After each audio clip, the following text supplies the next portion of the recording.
अच्छी बात ये है कि इनको जो है काफ़ी अच्छी सर्विस मिल रही है टाटा की। जैसे ये टर्बो के रेंज में आती है,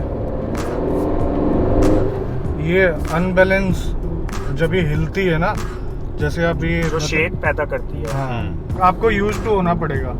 शुरुआत में आप जो है किसी गाड़ी से दूसरे में इसमें स्विच करते हैं ना, तो आपको अजीब ही लगेगा।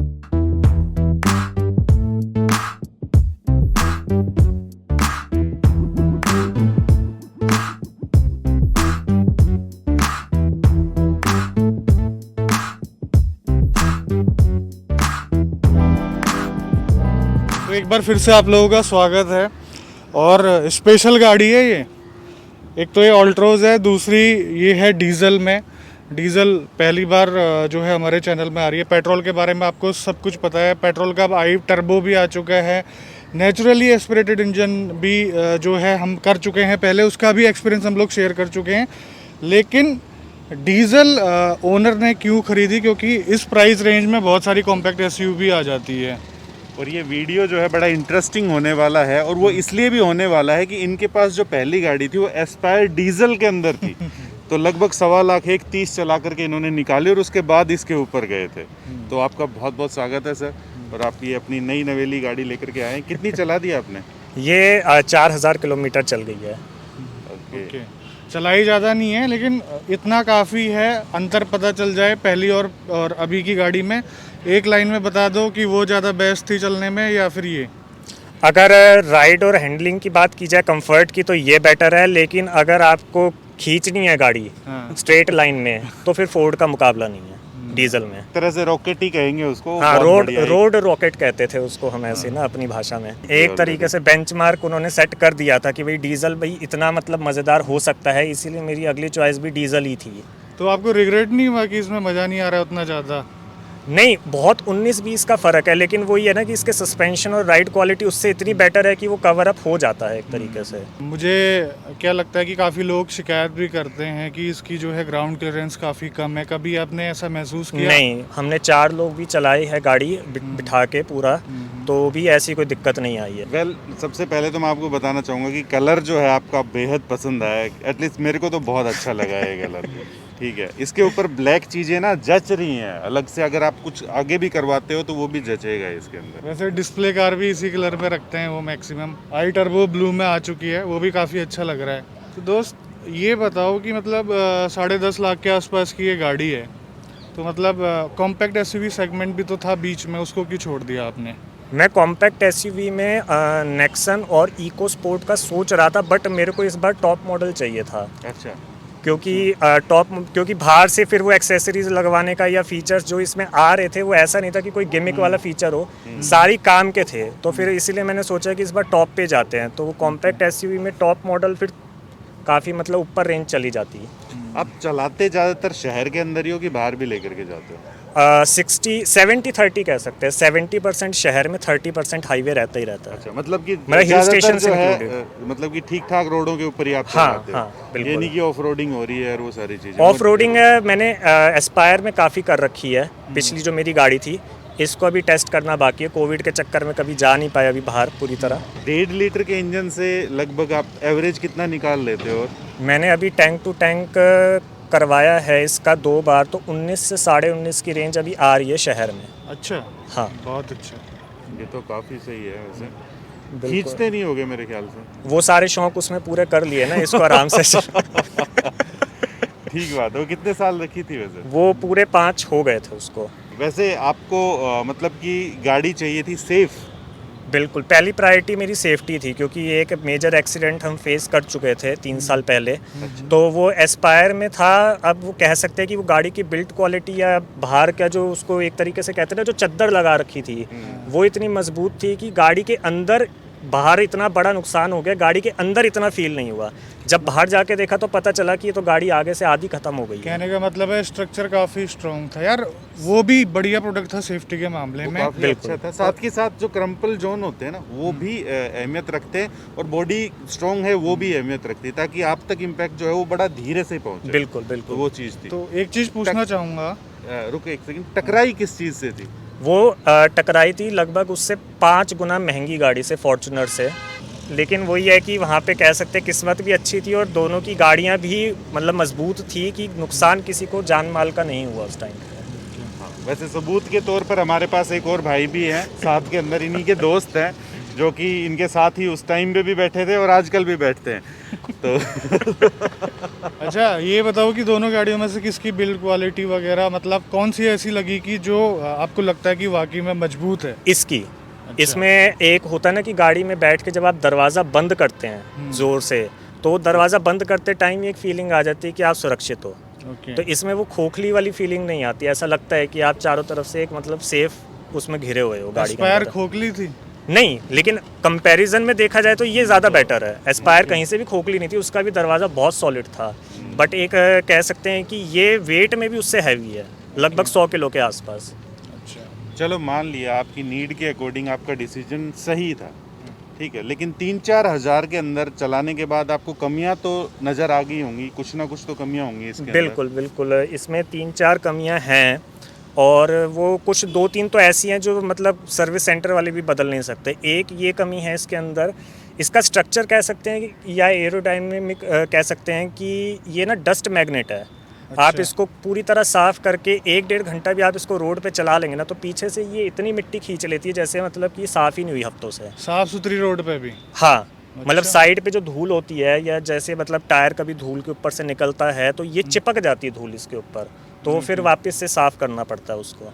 अच्छा। तो इसकी बैक साइड मतलब ये फेसबुक पे हमारे ग्रुप भी है जितने भी ओनर्स हैं अल्ट्रॉस के, सबकी ये कॉमन प्रॉब्लम है, सब ने एक दूसरे को बता भी सही रखा है कि इनका एरोडायनेमिक किस हिसाब से है कि ज़्यादा तेज चलती है या धीरे भी चलती है तो हवा का मूवमेंट एक बार वापस से इसके ऊपर जो है इस टाइप का बनता है। बिल्कुल। और इसका तो इतना गजब का एरोडायनेमिक है कि बहुत ज़्यादा स्टेबल है यार ये गाड़ी।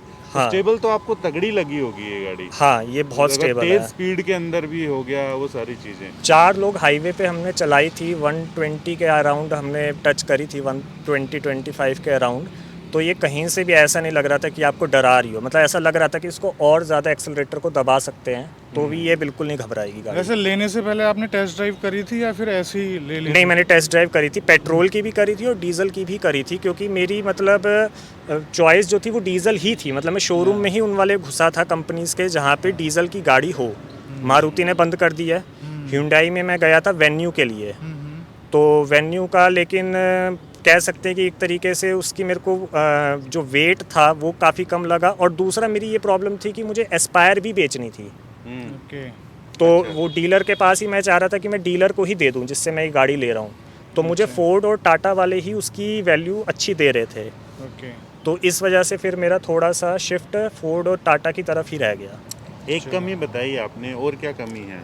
इसका बैक सीट उतना अच्छा नहीं है। जैसे टाटा की बाकी गाड़ियाँ अपने सीट कंफर्ट के लिए बहुत फेमस है कि थाई सपोर्ट गजब का होता है, इसी में ही वो नहीं है जो मतलब टाटा जिसके लिए फेमस है।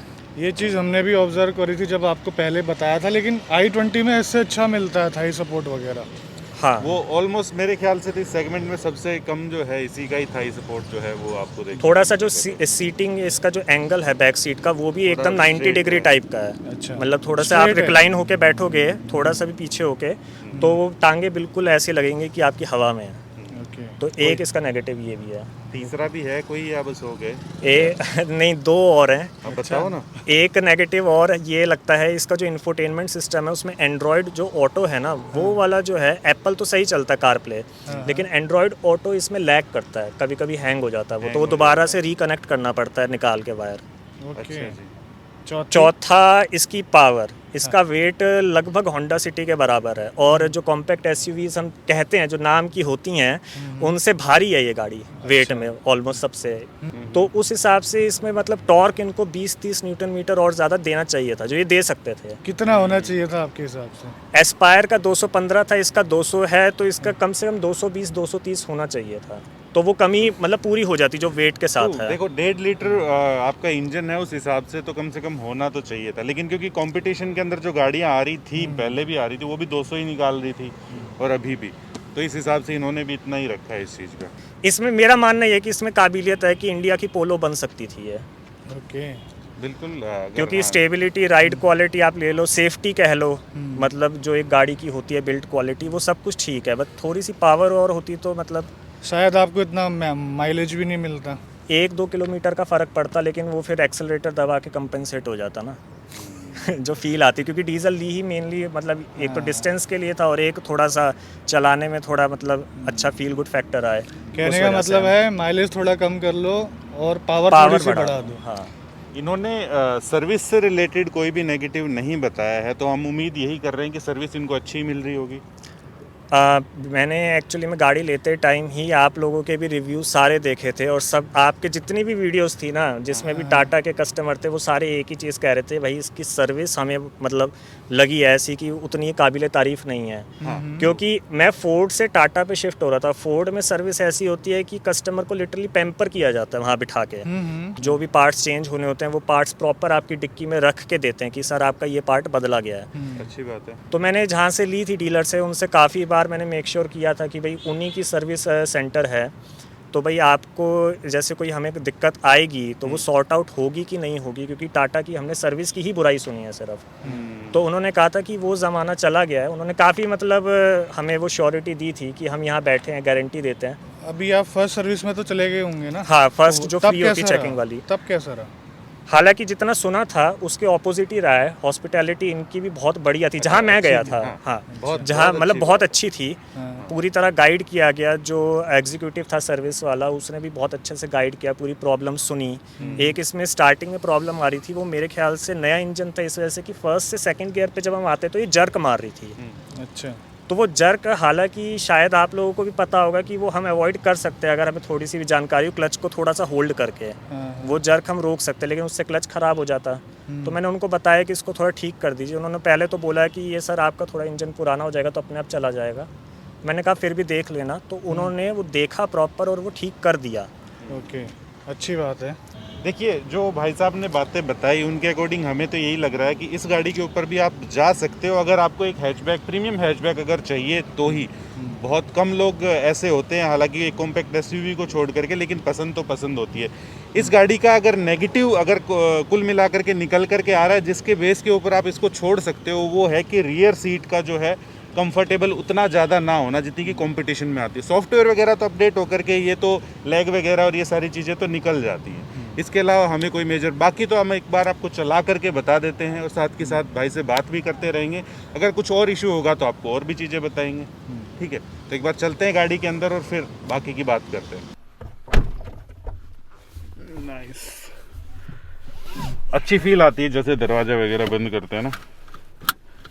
ये वाली जो चीज़ है ना, ये चीज़ कॉन्फिडेंस पैदा कर देती है कि आप एक मतलब अच्छी गाड़ी में बैठे हैं। डीजल इंजन में देखने वाली ये बात होगी कि पावर कैसा है और शोर कैसा है। सबसे बड़ी चीज शोर तो है, शोर है, पावर का थोड़ी देर में पता चलेगा।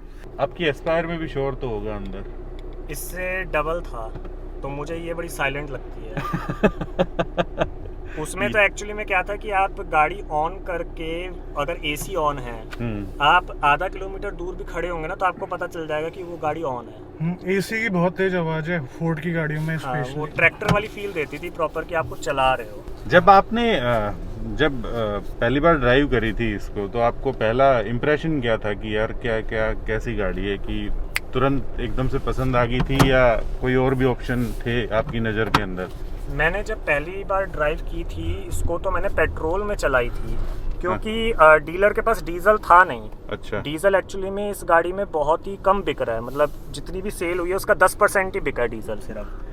तो मैंने पेट्रोल चलाई, लेकिन हाँ, जिस चीज़ के लिए मैंने इसका सुना था कि इसकी राइड जो राइड क्वालिटी है या जो कंफर्ट है चलाने में, सस्पेंशन जो इसकी खासियत है वो चेक करना था, तो वो मेरे को पहली बार में ही मतलब भा गया था। क्योंकि मैं एक बहुत स्टिफ सस्पेंशन से एक बैलेंस सस्पेंशन की तरफ शिफ्ट हो रहा था। तो उस वजह से, हालांकि बाद में इसकी डीजल भी चला ली थी, बट बीच में मेरा इको स्पोर्ट लेने का भी प्लान बना था।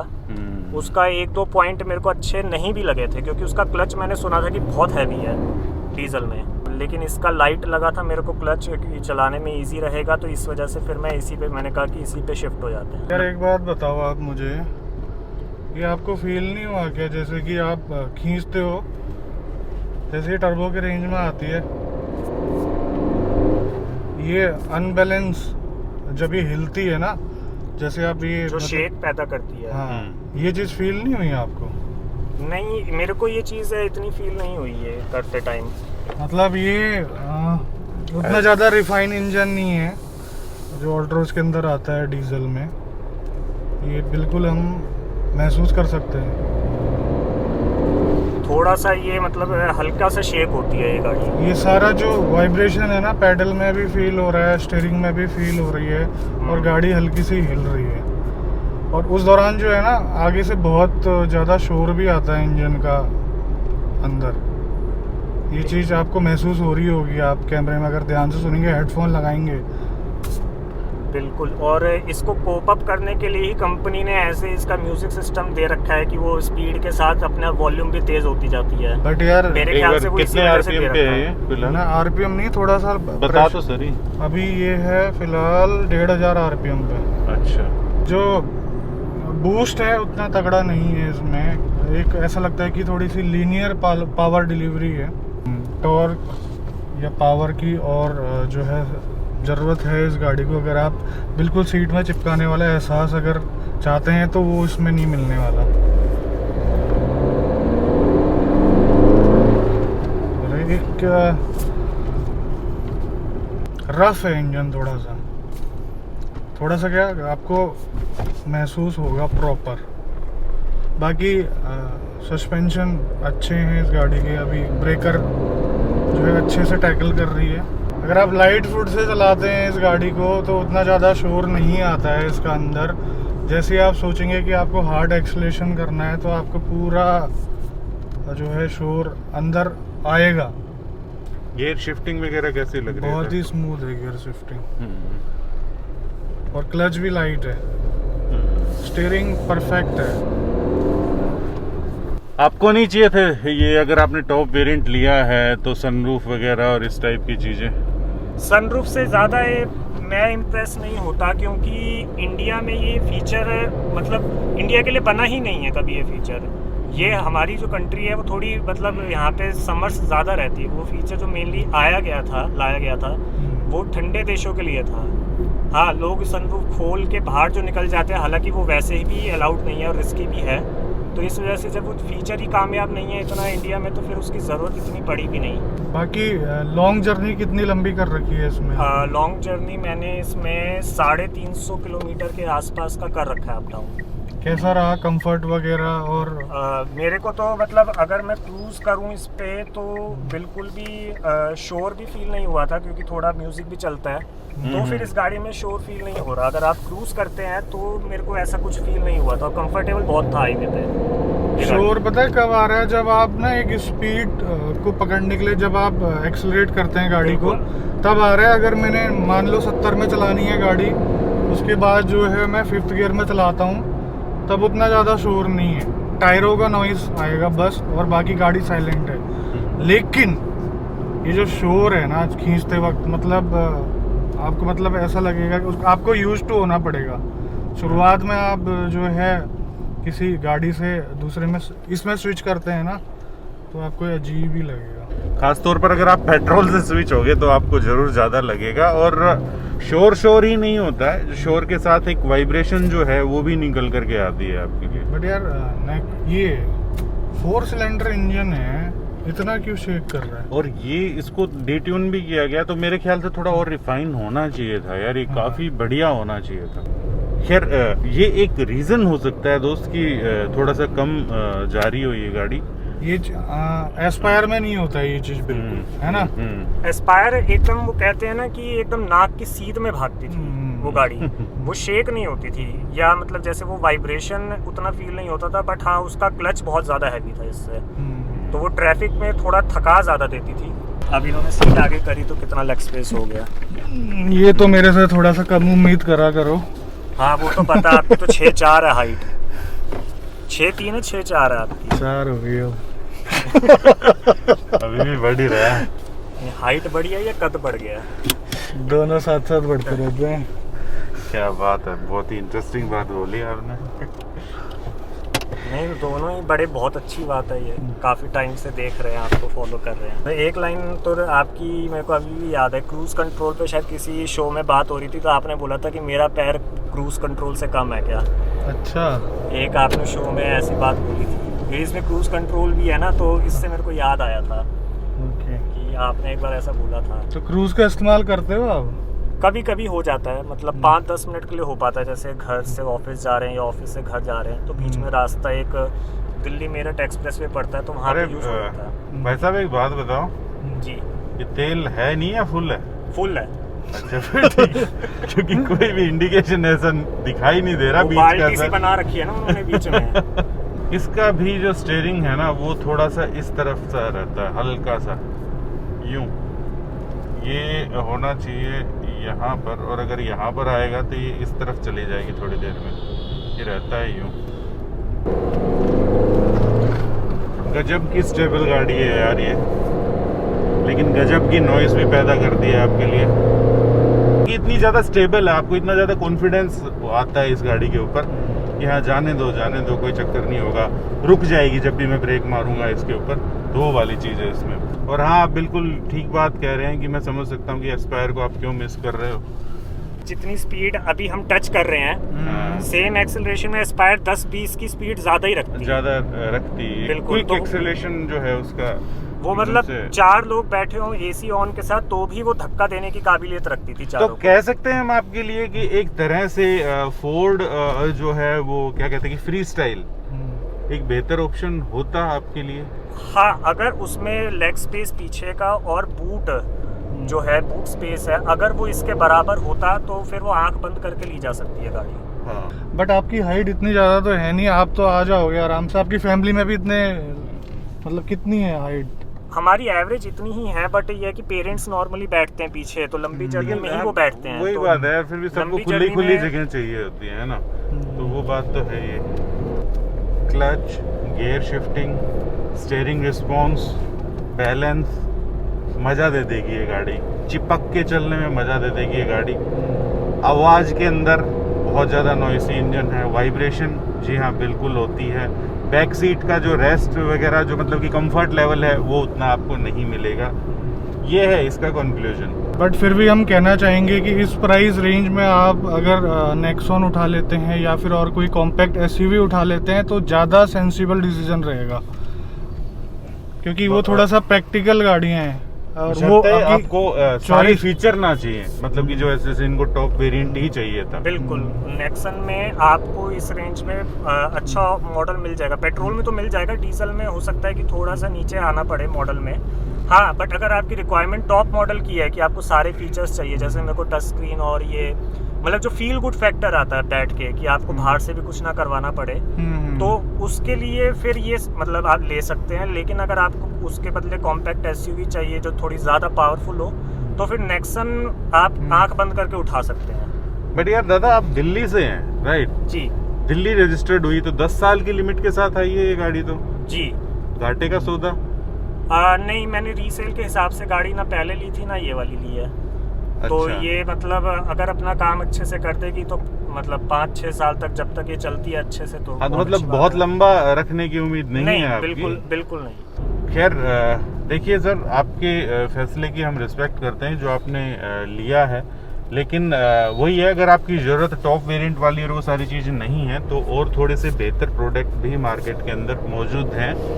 सिंपल सी बात ये है। हालांकि वो आपको इतनी ज़्यादा सेफ्टी भले ही प्रोवाइड ना करें, लेकिन आपको चलाने में थोड़ा सा और ज़्यादा मज़ा आएगा। अच्छी बात ये है कि इनको जो है काफ़ी अच्छी सर्विस मिल रही है टाटा की, और फिलहाल हमने थोड़ी सी खींची भी है, जिगजैग करके भी चला रहे थे, और अभी भी जो है वो 18 की माइलेज शो कर रही है ये। Well, thank you so much, आप अपनी नई नवेली गाड़ी को लेकर के आए। आपका डिसीजन जो आपने बताया कि क्यों लिया, ठीक है। और अगर आप लोग भी चाहते हैं कि अपनी किसी गाड़ी का एक्सपीरियंस हम लोगों के साथ शेयर करना, तो मोस्ट वेलकम। दी गई ईमेल आईडी के ऊपर जो है हमें कांटेक्ट कीजिए। और अगर आपका कोई भी जो है क्वेश्चन है गाड़ी से रिलेटेड, तो आप हमें जो डिस्क्रिप्शन के अंदर लिंक दिया गया है वहाँ पर जा करके पूछिए। आपको 24 घंटे के अंदर रिप्लाई, आपके सवाल का जवाब जो है वो मिल जाएगा, ठीक है। तो मिलते हैं ऐसे किसी नेक्स्ट वीडियो के अंदर इसी मैसेज के साथ कि 4 व्हीलर चलाते हैं तो ज़रूर से सीट बेल्ट डालिएगा, हेलमेट ज़रूर पहनिए अगर 2 व्हीलर चलाते हैं तो। जय हिंद, जय भारत। भारत माता की जय।